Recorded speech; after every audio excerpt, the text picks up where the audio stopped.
എല്ലാവർക്കും നമസ്കാരം. ഞാൻ ഡോക്ടർ ജാസ്മി ബഷീർ. റമദാൻ ആഗതമായിരിക്കുകയാണ്. എല്ലാവർക്കും റമദാൻ കരീം.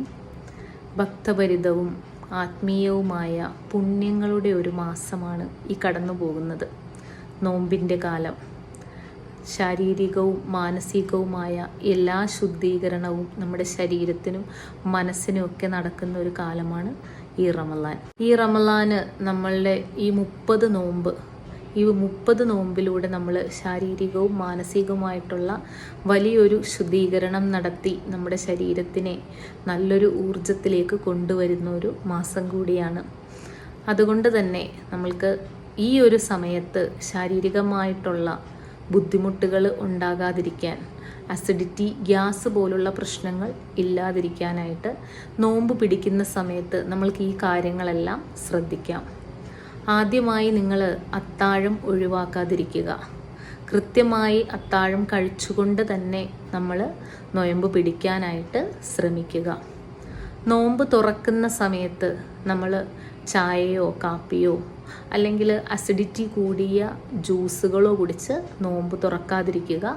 അത്തരം ഭക്ഷണ പാനീയങ്ങൾ നമ്മൾ കഴിക്കുമ്പോൾ നമ്മൾക്കത് അസിഡിറ്റി ഉണ്ടാകുന്നതിന് കാരണമാകും. അതുപോലെ തന്നെ ഭക്ഷണം കഴിച്ച ഉടനെ തന്നെ കിടന്ന് ഉറങ്ങാതിരിക്കുക. അതുപോലെ ഇടയ്ക്കിടയ്ക്ക് ഭക്ഷണം കുറേശ്ശെയായി മാത്രം കഴിക്കാനായിട്ട് എല്ലാവരും ശ്രദ്ധിക്കുക.